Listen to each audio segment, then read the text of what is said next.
2026非法世界杯。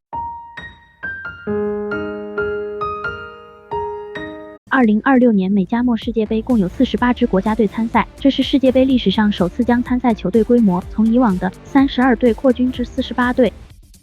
先看看世界杯出现对阵图。A 組分別有墨西哥、南非、韓國、捷克。主要睇下每隊嘅焦點球員啦。墨西哥。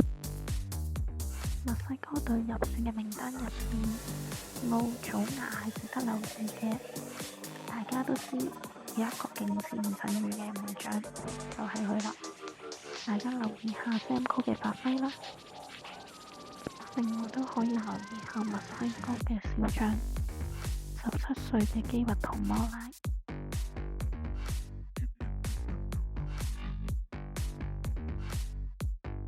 好啦，到南非隊名單中呢，其實有19位球員呢都係嚟自國內嘅聯賽嘅。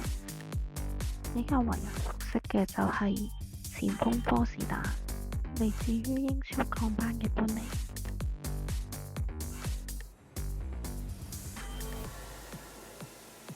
咁喺韓國26人大軍名單中，大家最熟悉嘅梗係孫哥啦。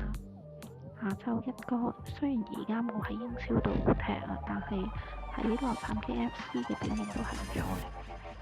另外一位要留意嘅就係中場尼江人，只係25歲，嚟自豪門球隊巴黎聖日耳門。捷克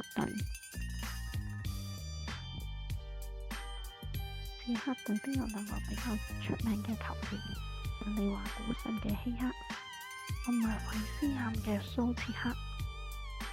6月12號香港時間3點就係揭幕戰啦。